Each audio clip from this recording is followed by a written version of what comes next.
We're calling it the Great American Recovery Initiative. I'm grateful to be joined by co-chairs of this sweeping new effort, Secretary of Health and Human Services Robert F. Kennedy Jr. and Senior Advisor to the White House Great American Recovery Initiative, Catherine Burgum. Thank you both very much. Thank you, Catherine. Thank you, sir. Thank you. Where's Bobby? Bobby? Hello, Bobby. Come here, give me a hand. I love Bobby. You're doing a great job, Catherine, right? Do we think so? Who's doing a better job, him or your husband? Maybe your husband. He's doing a good job. I'm just getting started. They're both doing very well, and now you're going to do better than both of them. Thanks as well to Attorney General Pam Bondi, Secretary Doug Burgum, Secretary Scott Turner, Secretary Doug Collins, Special Envoy Steve Witkoff, who's got some pretty good news, Chief of Staff Susie Wiles, FDA Commissioner Dr. Marty McCary, NIH Director Dr. Jay Bhattacharya. Oh, I've gotten good at that, Jay. Administrator of the Centers for Medicare and Medicaid Services, Dr. Mehmet Oz, who's doing a fantastic job, and Director of the Office of National Drug Control Policy, Sarah Carter. I also want to introduce a great friend of mine who happened to be here, and he's very much committed to this. He knows how important it is for our country. He's built a tremendous American company. It's called WeatherTech. I guess you've seen the ads. I've seen the ads. I think they're great ads, but more importantly, it's a great product. David McNeil. David, congratulations on what you've done. It's incredible. Thank you, Mr. President. Thank you. Really great. And the president of WeatherTech, Ryan Granger. Ryan, congratulations. What a great job. They built an American company, and it's a thriving company, too, so with a great product. It's great to be here in America. You know, when I was in the private sector, I'd always buy the floor mats, but now that I'm president, I no longer have to buy floor mats. But you made a great floor mat, and you still do, and lots of other things. Many of those with me today have personally known the heartache of a loved one taken by drug or alcohol addiction. I do. Just like millions of American families, every year we lose an estimated 300,000 people to drug and alcohol abuse, and the real number is probably much, much higher than that. Thankfully, drug overdose deaths plummeted by 21% in the last year. We're working very hard on it. We've closed the southern border, seized over 47 million fentanyl pills and 10,000 pounds of fentanyl powder. That's a record, and I have formally designated Dr. And I'll tell you what, we have a group of doctors, some of them behind me, who have just been incredible, and they've really wanted this, designated the drug cartels as foreign terrorist organizations. And for some reason, they didn't want to do that until we came along, but they are indeed foreign terrorist organizations. With our action in the Gulf of America, that sounds so nice when I hear the Gulf of America. Drugs entering our country by sea are down 97%. So when you see the boats being hit, those boats kill on average 25,000 people a boat. So that's 25,000, I would assume mostly American lives, but lives are being saved. Now we're taking a bold action to help Americans struggling with all forms of addiction so they can get the help and the support that they need to free themselves from the horrible burden of dependency. The Great American Recovery Initiative will bring together federal, state, local, and private sector resources to support addiction, recovery, treatment, and prevention. And it will help mobilize the full resources and authority of the federal government to help stop this tremendous plague. And I'd now like to invite Secretary Kennedy to start, and then Catherine Burgum, and then I'll sign the order, which I've just signed, and wanted to make sure the signature was good. Took my time, and we get. Let me just see. Pretty good. Pretty good. Let's give it a 10, okay, Catherine? For Catherine. But I'd like Bobby to say a few words, and Catherine. Thank you very much, everybody. Please. Mr. President, thank you for your leadership, for signing an executive order that tells the truth about one of the greatest challenges that our country faces. Addiction is not a moral failure. It is a disease. It's chronic. It's treatable. And for too long, our nation has responded with fragmentation, with stigmatization, and silence instead of science, compassion, and coordination. Today, President Trump changes that. With the Great American Recovery Initiative, we finally bring the full strength of the federal government together across healthcare, law enforcement, housing, labor, faith communities, and the private sector to save lives, restore families, and rebuild communities that addiction has hollowed out. Nearly 50 million Americans suffer from substance use disorder. Many never receive treatment. Even more don't believe that help is possible. That is not because recovery doesn't work, it's because our systems have failed to reach the people where they are early enough, long enough, and with dignity. This initiative fixes that. We will align federal programs instead of letting them operate in silos. We will set clear, measurable goals and report honestly to the American people. We will use evidence-based care, modern science, and continuous support, just as we do for heart disease, diabetes, and other chronic illnesses. We will focus on prevention before addiction takes hold. We will intervene early. We will expand access to treatment that leads to real long-term recovery.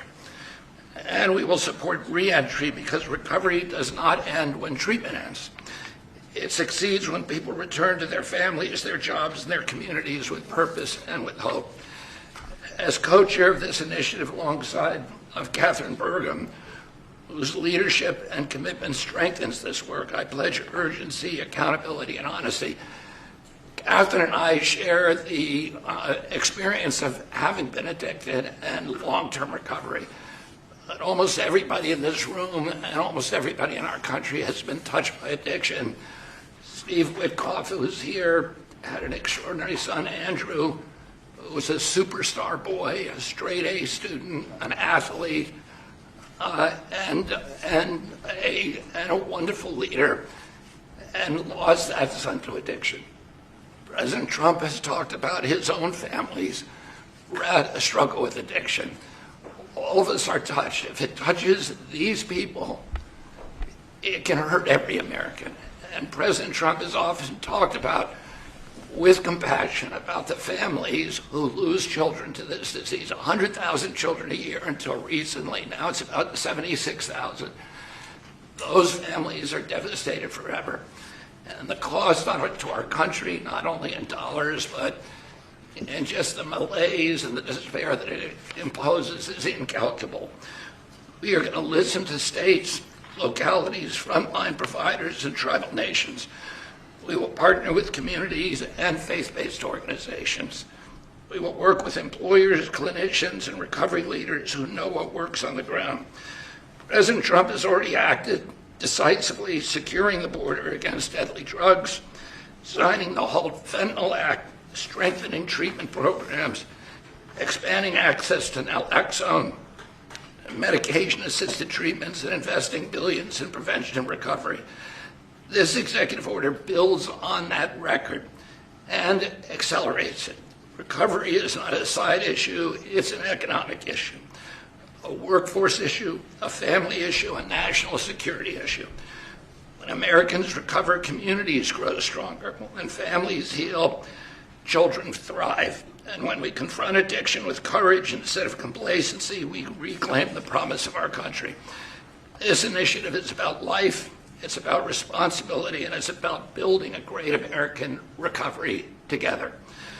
With this executive order and with major announcements that I will announce next week, we are taking decisive action to make America healthy again. Thank you. Thank you, Bobby, and great job. And you're doing a fantastic job. He's doing a fantastic job. And I saw his wife yesterday, and she confirmed that he's doing a fantastic job. So she's on your side. You know that, which is great. And Oz, thank you for being here. We appreciate it. Catherine, please, go ahead. Thank you, Mr. President. Thank you so much. Your leadership today, relative to this announcement about the Great American Recovery, is a gift to all Americans who are suffering from the brain disease of addiction.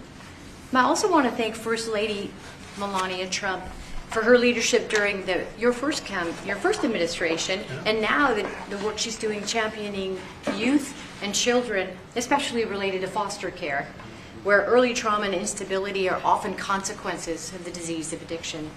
Addictions touch this administration in real and profound ways. President Trump, you've openly spoke about your brother Fred, whose struggle with addiction shaped your life and your understanding of this disease. And Susie Wiles carries the lived experience of her father, the late, great Pat Summerall, whose recovery journey became a source of hope for millions. Vice President Vance has shared his story of his mother's battle and recovery. And as Secretary Kennedy just said, he brings his own lived experience, proof that recovery is not theoretical, it is possible. These stories matter because they are not isolated. They reflect the reality of the over 190 million Americans, that's half our nation, who are impacted in some way by the disease of addiction. And I am one of them. I started drinking in high school, and I was a blackout drinker from the start.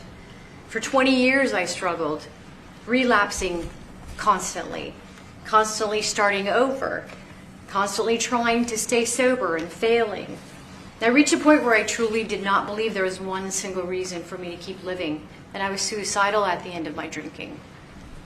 One day I was out walking alone. I didn't have faith. I wasn't religious, but something in me said I should ask for help.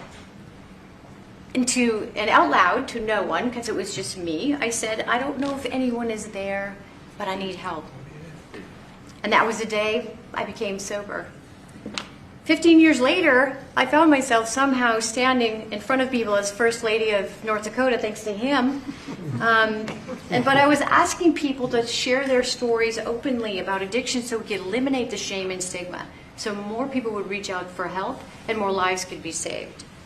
And today I'm standing here in this incredibly beautiful Oval Office. And if not for the grace of God, I would not be alive today with over 23 years in recovery.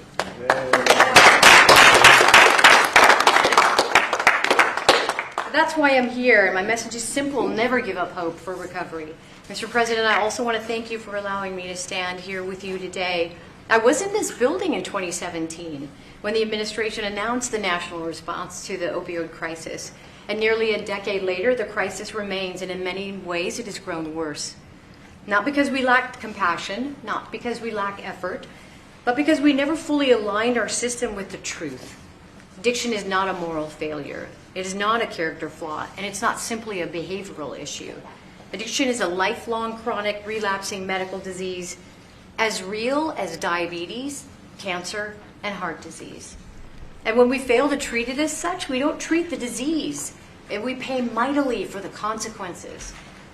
Emergency rooms, jails, foster care, overdose deaths, and broken families. The Great American Recovery changes that. This initiative represents a fundamental shift from reaction to prevention, from fragmentation to coordination, from stigma to science, from short-term fixes to long-term recovery. And for the first time, we're aligning federal leadership across health, justice, labor, housing, veterans, social services, the faith office, and education around one single shared truth. When addiction is treated early and correctly, people recover and families heal. Addiction is a generational disease, and if we don't treat it properly, it repeats from parent to child, from community to community. And when we treat it like a lifelong condition, the condition that it is, we stop that cycle. We save lives, we restore families, we rebuild communities, we return people to dignity, purpose, and productivity. Mr. President, thank you for seeing this moment clearly. With your leadership and the Great American Recovery Initiative, we're establishing a new framework and a new national response to the disease of addiction, including treatment and care that parallels other chronic diseases.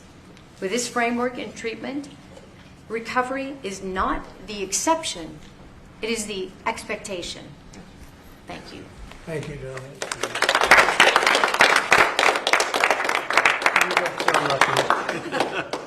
You know, I saw them riding horses in a video, and they said, "Who is that?" I was talking about her, not him.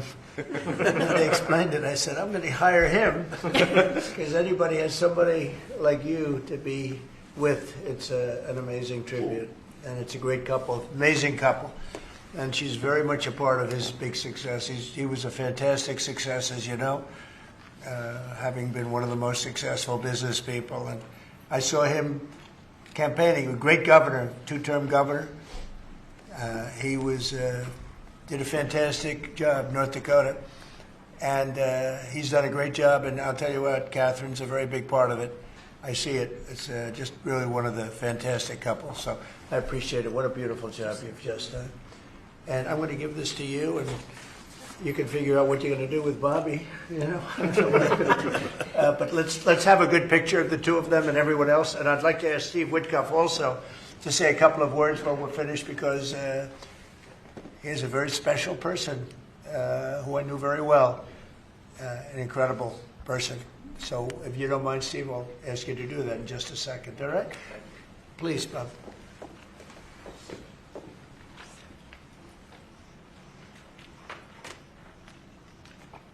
Okay. Thank you very much, Catherine.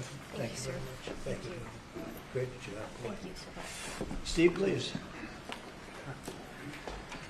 The president is doing the same thing to me now that he did to me in 2017. Do you remember, Catherine? Yeah, we were sitting next to each other. Yeah. Yes. So I want to tell the story about this. So I came to the opioid conference, and the president did not know I was coming because I was invited by the First Lady. And he leaned over, saw me in the aisle, and he looked at me and he said, "Steve," and then he realized why I was there, because I had lost my son Andrew, and the president was an incredible friend when I lost him. I lived in his building at 502 Park Avenue, and I remember when him and the First Lady came, and I talked about this all the time. And so he took my hand, and he said to me, "Come on up to the stage and tell the world about your boy Andrew." And of course, that was, something that was really meaningful to me, but, and I got through it. And I talk about it all the time. I talked about it on the campaign trail and so forth. He is a very special man. And he's begun and led the fight against opioid addiction and alcoholism. And Catherine, I feel like we sort of bonded from that day. And it's just my blessing to work for you, sir. He's a special guy.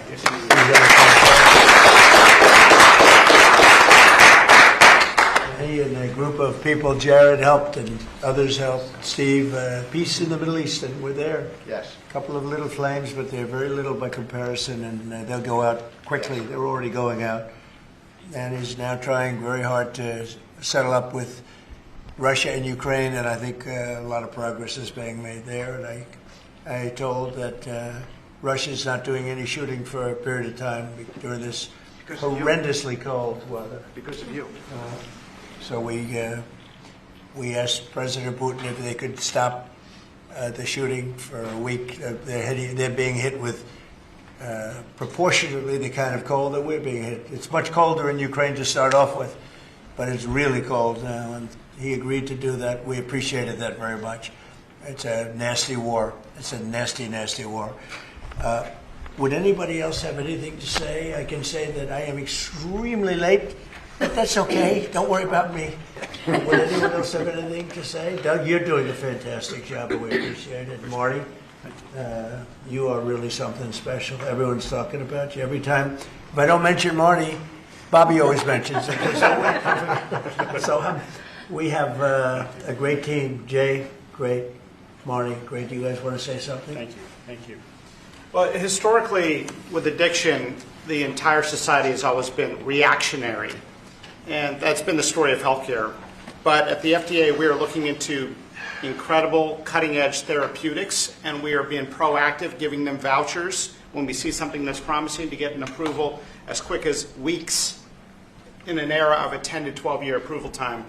And the ultimate therapeutic is community, houses of worship, addressing loneliness. And so that's part of the MAHA agenda, thanks to Bobby's. Thank you, Mr. President. Thank you very much. Great job. Thank you. Jay? Mr. President, in 2018, you launched the HEAL initiative, helping to end addiction long-term at the NIH. It's paid fruit.